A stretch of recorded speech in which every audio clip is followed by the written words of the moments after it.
ایک دن میرے اور آپ کے پیارے آقا مولا آپ کے خام میں تشریف لے آئے، فرمانے لگے عبد القادر جیلانی عالم تے بڑا بڑا بن گیا، بیان کیوں نہیں کردا؟ او میرے شہزادی آپ بیان کیوں نہیں کردا؟ آپ کے لگے نانا جان بیان کی کرا، سارے عربی نے میں اجمیاں میری گل کی میں سمجھ لگے۔ فرمایا منہ کھول۔ عبد القادر جیلانی نے اپنا منہ کھولا، میرے پاک نبی نے 7 مرتبہ اپنا لعاب دہن غوث اعظم کے منہ میں ڈالا۔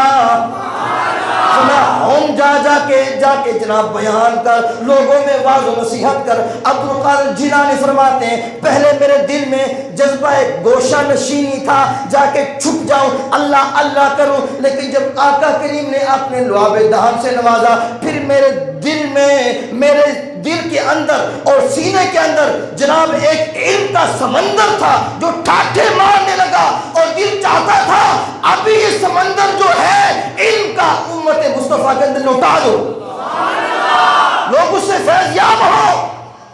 تو آپ پھر واعظ و نصیحت فرمانے لگے، اور جب واعظ و نصیحت فرماتے تھے آپ خود فرماتے ہیں، علماء مورخین لکھتے ہیں کہ آپ کی ایک ایک مجلس میں 70 ہزار لوگ بیٹھ کے آپ کا بیان سنتے تھے، 10 ہزار 20 ہزار لوگ بیٹھ کے بیان سنتے تھے۔ ایک بار آپ بیان فرما رہے ہیں غوث اعظم، کھلا میدان ہے، چٹکل میدان، واز فرما رہے ہیں، تو واز فرماتے فرماتے کیا دیکھا؟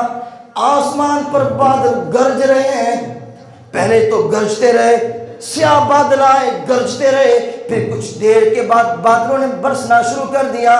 غوث اعظم نے یوں آسمان کی جانب دیکھا اور عرض کرنے لگے مالک و مولا، میں تیرے بندے جمع کرتا ہوں اور تو انہیں منتشر فرماتا ہے۔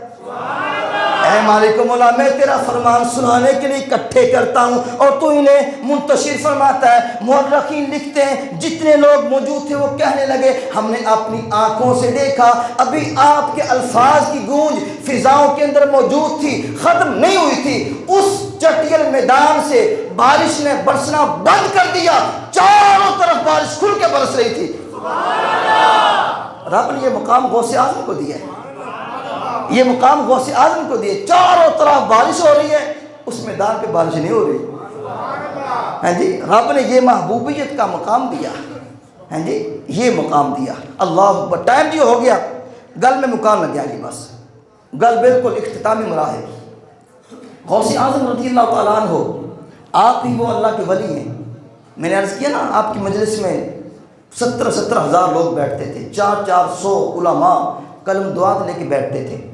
ایک بار آپ منبر رسول پہ بیٹھے ہوئے ہیں، ابھی بیان شروع نہیں کیا، بیان شروع کرنے والے تھے، آپ کے سامنے 10,000 سے زائد لوگ بیٹھے ہوئے ہیں آپ کا خطاب سننے کے لیے۔ تو جب لوگ بیٹھے ہوئے ہیں، آپ ابھی بس بیان شروع کرنا ہی چاہتے ہیں، لوگ آپس میں ذرا گفتگو کر رہے ہیں، آپ کے سامنے ایک بزرگ تھے وقت کے ولی حضرت شیخ علی علیہ رحمہ، آپ کے سامنے بیٹھے تھے۔ تو ان کو اچانک مجلس میں نیند آ گئی، ابھی بیان شروع نہیں ہوا، لوگ گفتگو کر رہے ہیں، انہیں اسی گفتگو کے اندر نیند آ گئی۔ جب نیند آئی تو غوث اعظم نے جو باقی تھے لوگ ان سے اشارہ کیا بھائی خاموش، چپ ہو جاؤ۔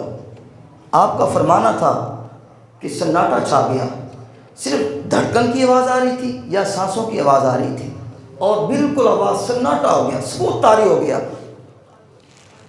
آنکھ لگی ہے حضرت شیخ علی کی، تو غوث اعظم نے کچھ دیر کے بعد، یہ اٹھاؤ بھائی سائڈ پہ کرو، کچھ دیر کے بعد کیا کیا، جب وہ مجمع سکوت چھایا ہوا ہے اور لوگ خاموش ہیں، آپ غوث اعظم ممبر سے نیچے اتر آئے اور یوں بندہ بیٹھا سامنے، حضرت شیخ علی آ کے سامنے یوں کھڑے ہو گئے۔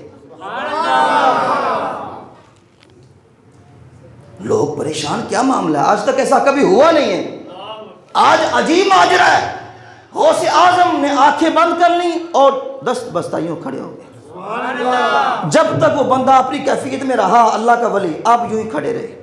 کافی دیر کے بعد وہ اپنی کیفیت سے باہر آیا، آنکھاں کھولیاں، سامنے غوث اعظم، فوراً کھڑا ہونے لگ گیا، فرمایا نہیں بیٹھا رہے، کندھوں سے پکڑا، بیٹھا رہے۔ حضور آپ کھڑے، میں بیٹھا رہوں، بے ادبی ہے، اور میں جو کیا بیٹھا رہے، وہ بیٹھے رہے۔ آپ نے فرمایا ہون دس اکھا بند کر کے کتنا گلاں کر رہا سی؟ ذرا جا کے بولنا یار، غوث اعظم کا لنگر آپ کھاتے نا، ہم کھاتے ہیں، اس کو حلال کریں، ذرا اونچی بات بولیں۔ نعرہ غوثیہ، نعرہ غوثیہ۔ فرمایا ہون دس گلاں کتنا کر رہا سے؟ آپ نے کہا حضور جانتا تھا وہ آپ اللہ کے بہت بڑے ولی ہیں، اللہ کی بارگاہ میں مقبول ہے۔ عرض کیا حضور امام الانبیاء تشریف لائے تھے، حضور تشریف لائے تھے، تو حضور کیا فرما رہے تھے؟ نانا جان میرے کیا فرما رہے تھے؟ عرض کیا حضور آقا کریم فرما رہے تھے میرے پتر دا لڑ نہ چھڑی، غوث اعظم کا دامن نہ چھڑی۔ ہاں میں نے کہا غوث اعظم کی مجلس وہ ہے جہاں گنبد خضرا سے ڈائریکٹ شعائیں پڑتی ہیں، اس مجلس کی برکتوں کا اندازہ کون لگا سکتا ہے؟ تو اس کے لیے جناب ساری عمر چاہیے۔ غوث اعظم کا بیان وہ ہے۔ اللہ پاک میری اور آپ کی حاضری اپنی بارگاہ میں قبول فرمائے۔